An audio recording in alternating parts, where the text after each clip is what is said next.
at the Okefenokee Heritage Center rotating exhibit room. And my name is Leslie Ranew, and this is Danny Barnes. And he and I put together an exhibit, which will be one of several exhibits on the Okefenokee Swamp. In particular, we're going to focus on some legendary people to associate with the Swamp Park. Some of the resources that we've used came from the Swamp Park, and others came from the Heritage Center. And the Heritage Center actually had some brand new donations that we're most proud to feature in here.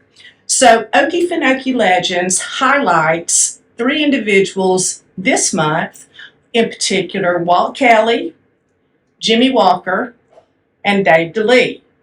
So let's have a look at some of the information about these 3 gentlemen that were a big part of Okefenokee Swamp Park history. Okay. So Walt Kelly is featured for several reasons. First of all, he was an extremely popular cartoonist who produced a comic strip series called Pogo, and the home of Pogo was the Okefenokee Swamp. Well, Walt Kelly started publishing the Okefenokee Pogo Connection and that series in 1949. By 1955, Walt Kelly was big news, and Pogo was circulated all around the world. Eventually, 450,000 institutions circulated the Pogo comic strip. Well, by 1955, Walt Kelly had been asked several times if he'd ever even been to the Okefenokee Swamp. And you know, he was a little embarrassed to say, no, never have. So he was called by some local officials from Waycross in 1955 and invited to come to Waycross and visit the park and speak to the Waycross-Ware County joint government people, and Walt Kelly jumped on the opportunity. He knew this was his chance to say, yes, I have been to the Okefenokee Swamp. So he comes down, and he's met by this big entourage of our local officials, and they bring him straight to the Swamp Park, where he is treated with a fine meal of swamp food. Well, one of the parts of the menu was possum. And I think Walt Kelly kind of liked it. He didn't really care so much for the real possum that he met for the very first time, and it looked nothing like Pogo, but that was another surprise, is to have contact with the real thing. But Walt Kelly really, really enjoyed himself. And so we have to give hats off to him for bringing a lot of tourists to the Okefenokee because of that connection with his comic strip. And then a lot of the animals that were at the Swamp Park were named after some of the critters that Walt Kelly had in his comic strip series. Now, shown in the picture in the frame on the table, on the right is Walt Kelly, and he is making big friends with our chief boat guide at that time, Mr. Wilcox. And Wilcox is a legend of his own. So we may need to focus on Wilcox at some point in our series on Okefenokee Legends. Well, Walt Kelly passed away in the early 70s. And one thing we would like to give a big thank you to is his family. Because his family in 1987, about 14 years after his passing, they donated his entire studio where he made his creations, his desk, his chair, a lot of his personal effects, you know, his pens and pencils. And so one of the good features at the Swamp Park since 1987 has been the Walt Kelly exhibit, which is in the Nature Center. Okay. Another Okefenokee legend is Dave DeLee. Dave DeLee was at the park when it first started in 1946 as the wildlife director. Well, the first general manager was only there about 6 months, and it wasn't long that Dave DeLee had both positions as the wildlife manager and as the general manager. Now, sometimes Dave DeLee was taken out of this area to go off and publicize the swamp park, and when that happened, in would step Liston Elkins. But Dave DeLee was a showman. And there are probably more pictures in the Okefenokee Swamp archive of Dave DeLee than anybody else, including Okefenokee Joe. But Dave DeLee liked the camera, and the camera liked him. Well, he got some of his first experience in the movies when Hollywood came to the Swamp Park in 1952 to do a remake of the 1941 movie Swamp Water. Well, what was Swamp Water in 41, black and white, became Lure of the Wilderness in color in 1952. And so Dave DeLee became quick friends with one of the main actors, Jeffrey Hunter. Well, Dave DeLee was picking up as much as he possibly could about acting in Hollywood and the kinds of things that interested the two of these fellows. And it wasn't long that Dave DeLee was writing his own stories and even performing in his own movies. And one of the first that he produced at the Swamp Park was Black Fury. Well, there would be more. By 1954, Dave DeLee was known throughout the area as the Tarzan of the Okefenokee. And that jungle Tarzan thing just kind of resonated throughout the different projects that he took, really throughout the rest of his life. Black Fury was all his, okay? I'm sure he was super proud of that. And it came out at about the same time as Land of the Trembling Earth, which was more of a documentary. And Black Fury was more of a full-length movie. Now, what a lot of people don't know about Dave DeLee is that he had a little side business when he was working at the Okefenokee Swamp Park, and he called it the Den. Well, the Den was basically a company that would secure for just about anybody that needed animals. He could get bears, any kind of swamp bird, snake, beaver, otter, spiders. If you needed an animal from the southeastern United States, Dave DeLee could get it for you. And so he was a good connection for a lot of the showmen around the country that featured these kinds of acts, if you will, in what they did. Now, just like in other films that were made before and after DeLee was at the park, staff members of the Swamp Park were used as parts of the cast. And so Liston Elkins was always game to pitch in, Will Cox, Lent Lucas, Billy Dawson, they were on hand and really added some realism to these movies because they're locals. They are the people of this area. They know this history. They know the mannerisms and so forth. And we really appreciate all that those fellas did, pitching in and helping put the Okefenokee Swamp Park on the map.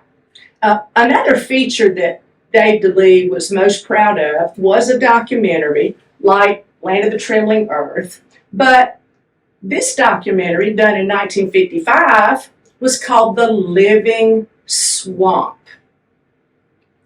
There were no actors in The Living Swamp. It was all about the animals. They were the cast. They were the crew.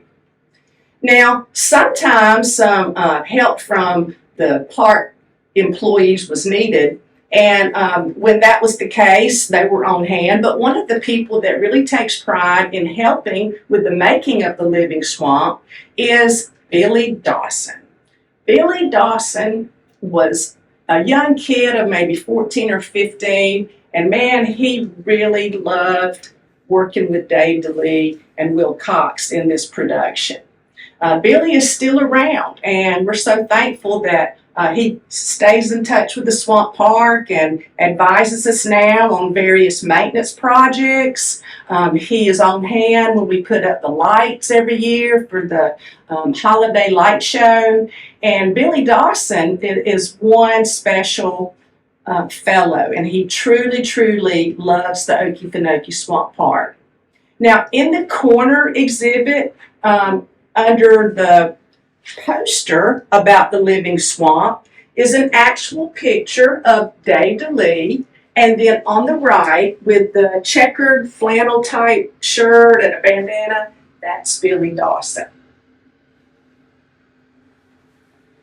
Now, inside the display is a picture of our friend Billy Dawson today, and one of the three 35 millimeter film reels that are all of the footage that was taken to make The Living Swamp. You know, that was a 30-minute short back in 1955. Well, there must be 3 or 4 hours easily of what's probably some pretty interesting footage. And so we hope that at some point in the near future that we can digitize this movie and get a good look at what these fellas were up to with all of the animals in the living swamp. The last of our Okefenokee legends in this particular exhibit is Jimmy Walker. Jimmy Walker went to work at the swamp park for half of what he was making selling insurance in 1955. He really wanted to be at the Okefenokee Swamp Park. And he started out selling tickets, then he became assistant manager, and then went on to be manager of the swamp park. By 1965, he was managing, and he kept that position until his retirement in 1995. So he was at the park for 40 years, but he was general manager for over 30 of those years. Now, Jimmy Walker was quite an entertainer. He had a band, several bands actually, but the one we associate with him most is the Swampers. And one of the guitars that Jimmy Walker used playing with the Swampers was donated recently to the Okefenokee Heritage Center by Mr. Walker's son, Michael. And we are so appreciative of having one of Jimmy Walker's actual guitars.